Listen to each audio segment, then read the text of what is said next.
तो आइए शुरुआत करते हैं। मित्र मेला जो कि बहुत इंपॉर्टेंट है, 1899 और पूना में बना, ये सावरकर बंधुओं ने बनाया, इंपॉर्टेंट है, ध्यान रखिएगा। अनुशीलन समिति और अभिनव भारत सभा, अभिनव भारत सभा पूना 1904 में बना, जबकि अनुशीलन समिति कलकत्ता एवं ढाका 1902 में बना। ध्यान रखिएगा कि बारेंद्र कुमार घोष, जतिननाथ बनर्जी और बारेंद्र कुमार घोष का नाम आ रहा है तो अनुशीलन समिति है, ध्यान रखिएगा। पर अभिनव भारत सभा और अनुशीलन समिति में हम हमेशा कंफ्यूज होते रहते हैं।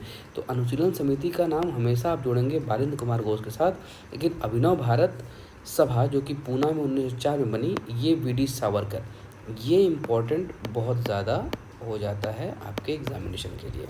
ध्यान रखिएगा कन्फ्यूज़न किस लिए होती है। अनुशीलन समिति और अभिनव भारत सभा, इन दोनों का कार्य जो था वो सिर्फ इतना था कि भारत में जो बॉम्बिंग गतिविधियां हुई या बम बनाने की जो कला बनाई और सिखाई जाने लगी भारत के भीतर और भारत के बाहर भी, ये दोनों संस्थाएं इसमें एक्टिवली पार्टिसिपेट करती थीं, जो कि कलकत्ता में, ढाका में और पूना में थी। ध्यान रखिएगा पूना 1904 में इस्टेब्लिश हुई अभिनव भारत सभा और इसके जो संस्थापक रहे वो विनायक दामोदर सावरकर यानी कि वी.डी. सावरकर रहे। ध्यान रखिएगा। एक नेक्स्ट है हिंदुस्तान रिपब्लिकन एसोसिएशन, आगे एक आएगा, देखिए ये HRA है, हिंदुस्तान रिपब्लिकन एसोसिएशन, जो कि कानपुर में 1924 में बना। ये सचिन नाथ सान्याल और उनके सहयोगियों के साथ था। इसमें जो इम्पोर्टेंट नाम होगा वो भगत सिंह का होगा, ध्यान रखिएगा। इसके बाद HRA के बाद ही एक दूसरा नाम आएगा जिसमें हम HSRA को देखेंगे। फिलहाल गदर दल, जो कि आपको पता है सैन फ्रांसिस्को में था, 1913 में बना। लाला हरदयाल का नाम रखिएगा, इससे आपका ऑप्शन टिक हो जाएगा। इसे अभी छोड़ दीजिए, इसे भी छोड़ दीजिए, इसे छोड़िए और सीधे आइए आप भारत माता समिति 1904 में, नीलकांत ब्रह्मचारी, इनको ध्यान रखिएगा, बहुत इंपॉर्टेंट है। आर्य बांधव समाज मैंने इसलिए छुड़वाया क्योंकि आपको पता है कि आर्य समाज से आप बाल गंगाधर तिलक को भी जोड़ लेंगे। बहरहाल भीखाजी आंदोलन 1902 में, और अब नाम से ही पता है आपको कि मैडम भीखाजी कामा ही इसकी जो संस्थापक रही होंगी। लेकिन ये वाला जो है ना, आत्मोन्नति समिति, ये विपिन बिहारी गांगुली, बोस को ध्यान में मत लाइएगा, विपिन बिहारी गांगुली की बात हो रही है और आत्मोन्नति समिति से ये संबंधित हैं। देखिए नेक्स्ट आपका आ ही गया 12 नंबर पे, हिंद एसोसिएशन ऑफ अमेरिका 1913 में बना। भखाना याद रखिएगा, सोहन भखाना बहुत इंपॉर्टेंट थे। मैंने आपको जो कहा था वो ये कहा था कि Hindustan socialist Republican association HRA आपने यहाँ ऊपर पढ़ा था, मैंने कहा यहाँ पे सोशलिस्ट ऐड करिएगा HSRA।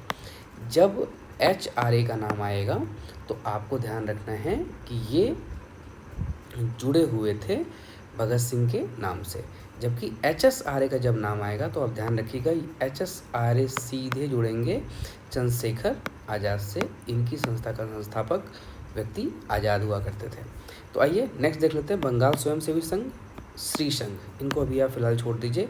सीधे आइए आप 16 पे, Indian Republican Army which is not very important, Indian Republican Army which is establish by Surya Sen, ये इंपॉर्टेंट है, ध्यान रखिएगा। अभी लास्ट ईयर BPSC में इसे पूछा गया था। अनुशीलन समिति आपको पता है, अभी आपने यहाँ ही पढ़ा, एक अनुशीलन समिति आपने यहाँ पढ़ा, कलकत्ता और ढाका में 1902 में बनी।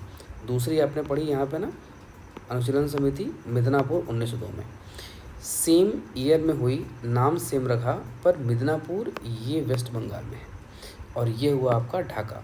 और जो अनुशीलन समिति मिदनापुर वेस्ट बंगाल में बनी, उसके जो संस्थापक रहे वो ज्ञानेंद्र नाथ बोस रहे। तो अब ये ध्यान रखिएगा कि इन चीज़ों में आपको कंफ्यूज कतई नहीं होना है और आप इसको ध्यान रखते हुए ही आगे बढ़ेंगे।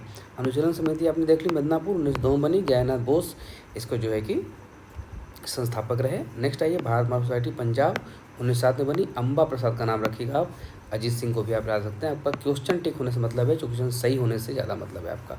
नौजवान सभा लाहौर एकमात्र समिति जो कि लाहौर में थी, ध्यान रखिएगा, 1924 बनी और ये बनाया किसने, भगत सिंह ने। व्यायाम मंडल पूना, और ये चापेकर बंधु, जिसका अभी हाल ही में संसद में PM मोदी ने भी इसका जिक्र किया था, चापेकर बंधुओं का। ध्यान रखिएगा। स्वदेश बांधव समिति 22 साल 1905 में बना, Ashwini Kumar Dutt, this is very important for the examination. ध्यान रखिएगा, हम जिस चीज़ के बारे में बात किया है हमने इन 21 1 से लेके 21 में, अगर आप ध्यान से देखें तो मैंने आपको कहा कि 1 2 3 4 5 6 7 8 9 और 10, इन 21 में से मैंने आपको कहा कि आप 10 को ध्यान रख लीजिए। 50% भी आपको मैंने नहीं कहा, या 50% 49% के आसपास कहा मैंने। 50% इन 21 में से अगर आपने 10 भी ध्यान रख लिए तो आपके कम से कम एग्जामिनेशन से 2 से 3 क्वेश्चन आपके प्लस होने वाले हैं, और यही 2 से 3 जो प्लस क्वेश्चन आपके सही होते हैं, that is make your name in your PDF list. Congratulations for your next examination.